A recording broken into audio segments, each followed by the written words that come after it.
भाव से, अपने मंदिरों के भाव से, संत गुरुजनों के भाव से मुझे तो पृथ्वी से नष्ट ही कर दिया। मैं क्या करूं? आपने मेरे लिए कोई स्थान ही नहीं छोड़ा।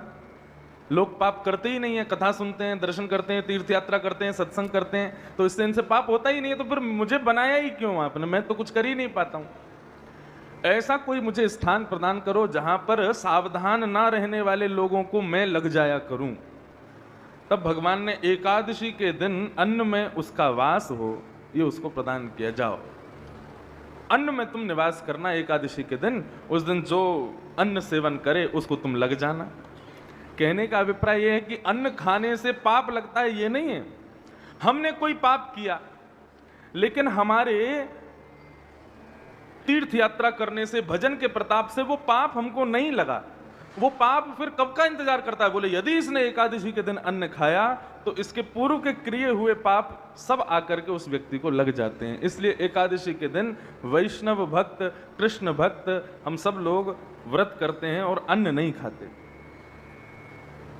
लेकिन छोटे बालक, वृद्ध माता पिता आदि, और यदि कोई अस्वस्थ है उसके लिए कोई नियम नहीं है। यदि छोटे बालक हैं, घर में बड़े बूढ़े लोग हैं और अस्वस्थ है कोई, तो उसको यदि रोटी सब्जी खिला दी जाए ठाकुर जी का दर्शन करा करके तो कोई बात नहीं है, लेकिन चावल तो फिर भी नहीं खाने चाहिए। अस्वस्थों को, बुजुर्गों को और बालकों को भी चावल का तो निषेध करना चाहिए एकादशी पर, क्योंकि चावल पूर्ण अन्न माना जाता है। दूसरी बात बंधुओं, एकादशी व्रत हम लोग क्यों करते हैं? ये तो एक पक्ष आप लोगों ने सुना। दूसरा पक्ष ये है, भगवान जब मानव को पृथ्वी पर भेजते हैं तो उसका कितना समय उसको पृथ्वी पर रहना है ये उसका बिल्कुल नियुक्त है। उससे 1 मिनट 1 सेकंड भी ज्यादा वो पृथ्वी पर नहीं रुक पाएगा। हमारा समय घटता कैसे है? हमारी आयु घटती कैसे है? घड़ी की सुई की नोक से हमारी आयु नहीं घटती है। हम जितना अन्न खाते हैं उस अन्न के खाने मात्र से, अन्न के सेवन मात्र से हमारी आयु घटती है। बात समझ में आ रही है? मान लीजिए ठाकुर जी ने मेरे को जन्म दिया, जन्म देते समय कह दिया कि भाई इंद्रेश के संपूर्ण जीवन में 50-51 बोरी भर करके गेहूं, इसके जीवन में ये इतना ही खा पाएगा, उससे ज्यादा नहीं खा पाएगा। अब 50-51 ज्यादा हो जाएं तो पता नहीं मुझे, लेकिन जितने भी दिए हों ठाकुर जी ने, आप लोग केवल बात समझो। ठाकुर जी एक दायरा बना देते हैं कि ये व्यक्ति इतना ही अन्न पाएगा, इतना अन्न जिस दिन इसने खा लिया उस दिन इसकी मृत्यु हो जाएगी। तो व्यक्ति यदि एक दिन अन्न नहीं खाता है, पूरे दिन अन्न का सेवन नहीं करता है, व्रत करता है, तो भगवान के पास में मैसेज पहुंच जाता है, भैया आज इसने अन्न नहीं खाया है। तो ठाकुर जी फिर उस दिन को काउंट नहीं करते, एक दिन और बढ़ा देते हैं आयु में। एक दिन की आयु बढ़ जाती है व्रत करने से, इसलिए व्रत का नियम बताया गया है।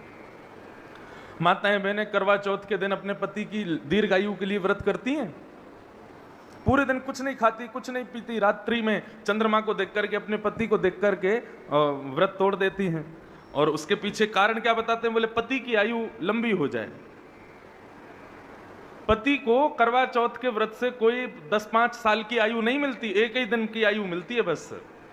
एक दिन माताओं ने पूरे दिन कुछ नहीं खाया, तो माताओं की जो एक दिन की आयु थी उन्होंने उसको अपने पति को दे दिया। तो व्रत क्यों किया जाता है? क्योंकि व्रत करने से आयु लंबी होती है। अन्न सेवन ना करने से हमारे जीवन का एक दिन और बढ़ जाता है।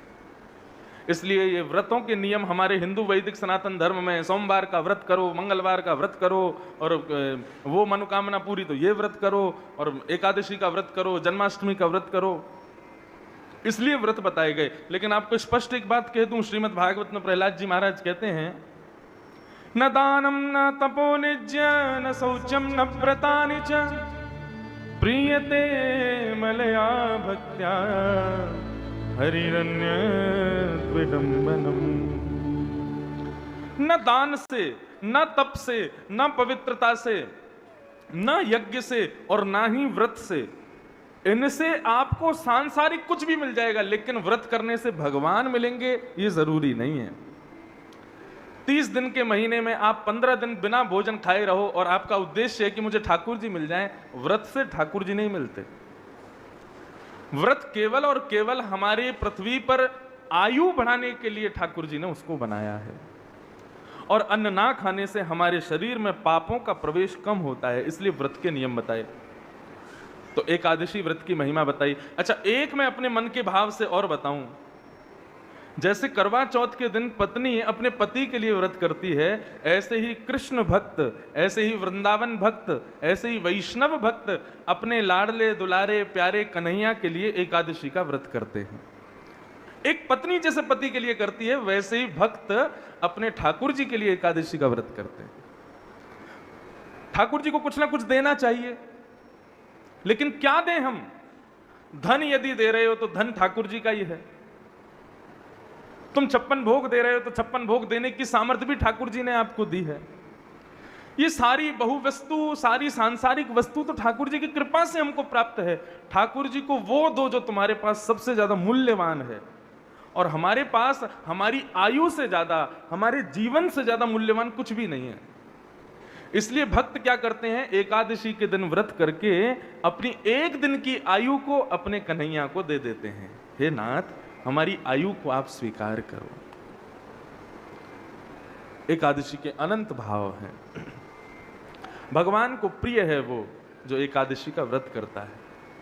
एकादशी व्रत की महिमा बताई गई, और एकादशी व्रत की महिमा बताते हुए फिर यहाँ पर ब्रजमंडल में जागरण हुआ, आदि आदि वो सब कथाएं बता करके रास पंचाध्याय को प्रारंभ किया। अब बंधुओं बहुत सावधानी से बैठिएगा। ये रास पंचाध्याय की कथा है, अच्छे अच्छों को समझ में नहीं आती है। इसलिए यदि इस रास की कथा में प्रवेश करना है तो अब गोपी भाव धारण करके हम वृंदावन में बैठे हैं, हम भी ठाकुर जी की लीला में प्रवेश करें, हमको भी ये प्रवेश प्राप्त हो, इस भाव से कथा सुनिएगा। एक एक शब्द ध्यान